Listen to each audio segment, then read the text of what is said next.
Hi guys, அஸ்ஸலாமு அலைக்கும். நம்ம ஆஃபர் போட்டுருந்தோம்ல, அதில் ஆர்டர் பண்ண எல்லா கஸ்டமர்ஸ்க்கும் நான் டிஸ்பேச் பண்ணிட்டேன். ஒன் பை ஒன்னாக எல்லாத்துக்கும் டெலிவரி ஆகிடுங்க. அதுக்கப்புறம் நான் ஆஃபர் போட்டிருந்தது முடிஞ்சிருச்சு ஃப்ரெண்ட்ஸ். சில பேர் கேட்குறீங்க இன்னும் ஆஃபர் இருக்கா அப்படின்ட்டு. 20ஆம் தேதியோட முடிஞ்சிருச்சு எல்லா ஆஃபர்ஸும். அகைன் நம்ம ஆஃபர் போட போகிறோம் கைஸ். எதுக்கு அப்படின்னா, நான் இந்த பிஸ்னஸ் ஸ்டார்ட் பண்ணி 1 மந்த் ஆகுது. ஸோ 23 டிசம்பர் அன்னைக்கு நான் ஒரு ஆஃபர் அனௌன்ஸ் பண்ணுறேன். அந்த ஆஃபர் கண்டிப்பாக எல்லாத்துக்குமே ரொம்ப பிடிக்கும்.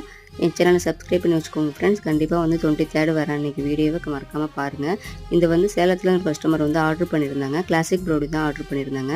அவங்க கிளாசிக் ப்ரௌனி 1/4 கிலோவும், அதுக்கப்புறம் டபுள் சாக்லேட் ப்ரௌனி ஒரு பீஸும், இன்னொரு கிளாசிக் ப்ரௌனி இன்னொரு எக்ஸ்ட்ரா ஒரு பீஸும் ஆர்டர் பண்ணியிருந்தாங்க. நான் அந்த கிளாசிக் ப்ரௌனியில் கொஞ்சம் சாக்கோ சிப்ஸ் மட்டும் அவங்களுக்கு வச்சு கொடுத்துருந்தேன். ரொம்ப ஹாப்பியாக ஃபீல் பண்ணி எனக்கு ஃபீட்பேக்கும் அனுப்பியிருந்தாங்க. லாஸ்ட்டில் ஃபீட்பேக் அட்டாச் பண்ணுறேன். நீங்கள் சிங்கிள் பீஸ் வேணும்னாலும் ப்ரௌனி என்கிட்ட பர்ச்சேஸ் பண்ணிக்கலாம். பட் அதுக்கு ஷிப்பிங் சார்ஜ் மட்டும் எக்ஸ்ட்ரா ஆகும். உங்கள் ஃப்ரெண்ட்ஸ் அண்ட் ஃபேமிலிஸில் யாராவது ப்ரௌனி லவர்ஸ் இருந்துச்சுன்னா அவங்களுக்கும் இந்த வீடியோ ஷேர் பண்ணி விடுங்க ஃப்ரெண்ட்ஸ். ஓகே ஃப்ரெண்ட்ஸ், நாளைக்கு ஒரு வீடியோவில் பார்க்கலாம். பாய், அஸ்ஸலாமு அலைக்கும்.